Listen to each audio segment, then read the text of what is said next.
নীলার বিয়ে হয়েছে 6 মাস। নতুন বাড়িতে সে এখন বেশ ভালোই আছে। নীলার স্বামীর নাম আকাশ। আকাশ ব্যবসার কাজে বেশিরভাগ সময়ই অনেক ব্যস্ত থাকে, কিন্তু ব্যস্ত থাকলেও সে যতটুকু সময় পারে নীলাকে দেওয়ার চেষ্টা করে। আকাশ কলিং বেল বাজাতেই নীলা দরজা খুলে দিয়ে আকাশকে জড়িয়ে ধরে বলল, আসার সময় হলো তোমার তাহলে?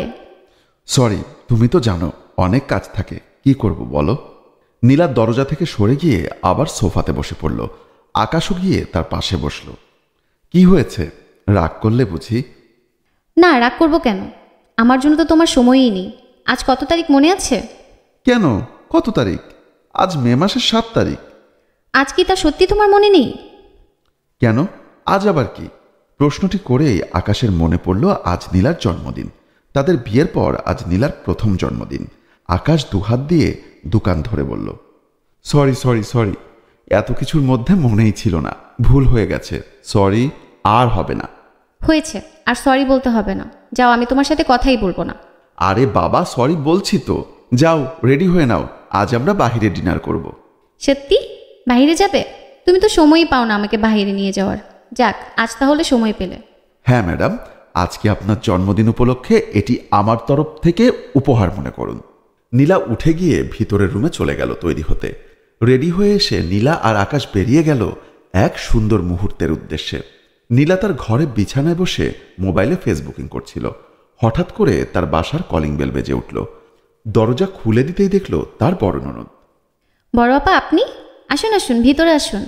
আসুন বলতে হবে না, আমার ভাইয়ের বাসা, তুমি না বললেও আমি আসব। জি আপু, অবশ্যই। হয়েছে, সামনে থেকে সরো, আমি খুব ক্লান্ত। সাথী আর কোনো কথা না বলে হাতে বড় ব্যাগ নিয়ে একটি রুমের দিকে এগিয়ে গেল। রাতের বেলায় খাবার টেবিলে আকাশ, নীলা ও সাথী একসাথে খেতে বসলো। আকাশ খেতে খেতে বলল, তা আপু, হঠাৎ করে চলে আসলে যে? কেন আসতে পারি না? আমাকে কি এ বাড়িতে আসতে হলে তোর পারমিশন নিতে হবে? না না, তা কেন, আসলে তুমি তো এভাবে কখনো আসো না। তোর দুলা ভাইয়ের সাথে ঝগড়া হয়েছে, তাই চলে এসেছি। আমার পা ধরে যতদিন না নিয়ে যাবে ততদিন যাব না। আচ্ছা। সাথী এতক্ষণ সব শুনছিল। সে বলে উঠল, খাবার কেমন হয়েছে? খুবই ভালো হয়েছে, আজ খেতে বেশি ভালো লাগছে।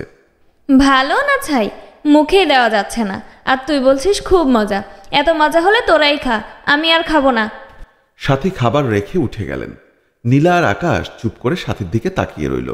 বিকালবেলা সাথী চেয়ারে বসে বসে ভাবছে নীলাকে কিভাবে শায়েস্তা করা যায়, আর তাই খুব দরদ দিয়ে মাথায় তুলে নাচছে। তাকে এখন কিছু করতেই হবে। সে স্বামীর সাথে ঝগড়া করে ভাইয়ের বাসায় পড়ে থাকবে, আর এদিকে নীলা তার ভাইয়ের সাথে সুখে শান্তিতে আহ্লাদ করবে? তা সে কিছুতেই হতে দেবে না। সাথী তার ঘর থেকে বেরিয়ে গিয়ে আকাশ ও নীলার ঘরের সামনে গিয়ে পর্দার ফাঁক দিয়ে উকি দিল। দেখল বিছানায় আধা শোয়া হয়ে আকাশ নীলার মোবাইলে কি যেন করছে। সাথী তখনই তার অন্য নতুন একটা নাম্বার দিয়ে নীলার নাম্বারে অশালীন মেসেজ ও কিছু ছবি পাঠালো। কি সুন্দরী, কেমন আছো? তোমার স্বামী কি আজ বাসায় আছে? না থাকলে মেসেজ দিও, চলে আসবো, মিস ইউ সোনা। এসব মেসেজ আর নোংরা ছবি দেখে আকাশের মাথা গরম হয়ে গেল। সে হাতে থাকা নীলার মোবাইলটি বিছানায় ছুঁড়ে মারল। নীলা বাথরুম থেকে বের হতেই আকাশ নীলার দিকে তাকিয়ে বলল, এসব কি? হ্যাঁ, কে তোমাকে এসব মেসেজ দিয়েছে? কি বলছো তুমি? আমি কিছুই বুঝতে পারছি না। না না, তা এখন আর বুঝতে পারবে কেন? দেখো তোমার ফোনে কোন ছেলে কি সব মেসেজ দিয়েছে। নীলা বিছানা থেকে উঠে ফোনটা হাতে নিয়ে মেসেজগুলো দেখল, তারপর বলল, বিশ্বাস করো আকাশ, এসব কি তা আমি নিজেও জানি না। এই নাম্বারও আমার পরিচিত নয়। তুমি প্লিজ আমাকে আর কিছু বলতে এসো না, আমি আর তোমার সাথে কোনো কথাই বলতে চাই না। আকাশ কথাগুলো বলে ঘর থেকে বেরিয়ে গেল। নীলা বিছানায় বসে কাঁদতে থাকলো। আকাশ এখন আর নীলার সাথে কথা বলে না। দুজন একসাথে থাকলেও আগের মতো ভালোবাসা এখন আর নেই। দুদিন পর বিকালে নীলার সাথে দেখা করতে তার একজন কলেজ ফ্রেন্ড আসলো। তখন বাসায় সাথীও উপস্থিত ছিল। সন্ধ্যায় যখন আকাশ ক্লান্ত হয়ে বাসায় ফিরল, তখন নীলা নিজের ঘরে। সাথী আকাশকে ডেকে সামনের রুমে গিয়ে সোফায় বসিয়ে বলল, তোকে একটা কথা বলার ছিল, কিন্তু ভাবছি কি করে বলি। হ্যাঁ আপু, বলো, কি বলবে? তুই আবার রাগ করবি না তো? না না আপু, রাগ করবো কেন, তুমি প্লিজ বলো, কোনো সমস্যা নেই। আসলে আজকে বাসায় একটা ছেলে এসেছিল। সে নাকি নীলার পুরানো বন্ধু। দেখলাম অনেক মাখামাখি, অনেক ঘষাঘষি। কি আর বলবো, লজ্জার কথা, ছি ছি। কি বলছো তুমি এসব? আরে সত্যি বলছি, তারা দুজন তো আমাকে সরে যেতে বলে একা একাও অনেক। সাথী মিথ্যা লজ্জার ভাব করে মাথা নামিয়ে নিলেন। আর তার এসব কথাও মিথ্যা, কিন্তু আকাশ তা জানে না। আকাশ চিৎকার করে উঠল, নীলা, নীলা, এদিকে এসো। নীলা রুম থেকে বের হয়ে সামনের রুমে আসলো। আকাশের সামনে দাঁড়িয়ে বলল, কি হয়েছে আকাশ? কি হয়েছে জানো না? আমার বাসায় এসব চলবে না। বন্ধুদের বাসায় ডেকে রং তামাশা করা। ছি ছি, তুমি এত নিচে নেমে গেছো। কি বলছো তুমি এসব? তুমি ভুল বুঝছো, আমাকে বিশ্বাস করো। ভুল আমি আগে বুঝেছিলাম, এখন ঠিকই বুঝছি। আর তোমাকে বিশ্বাস আর কখনো না। তুমি এক্ষুনি এই বাসা থেকে বের হয়ে যাবে। যাও, বেরিয়ে যাও। তুমি কি সত্যিই চাও আমি চলে যাই? হ্যাঁ চাই, তাই যাও, আর এক্ষুনি যাও। তোমার মুখও আমি আর দেখতে চাই না। নীলা কাপড় গুছিয়ে শেষ একবার আকাশের দিকে তাকিয়ে ঘর থেকে বের হয়ে গেল।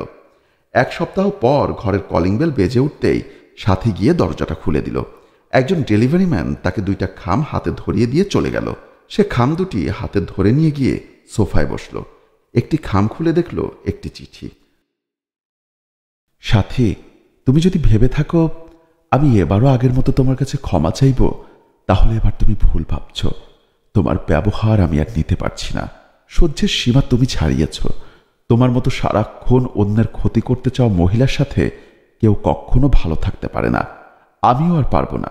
ভালো থেকো, আর পারলে নিজেকে শুধরে নিও। ইতি আরিফ।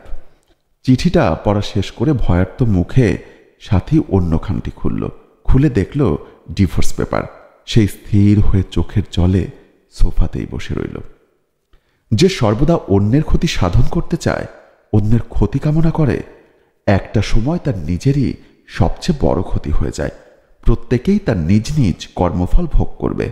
তাই অন্যের ক্ষতি কামনা থেকে সবাইকে সতর্ক থাকা উচিত।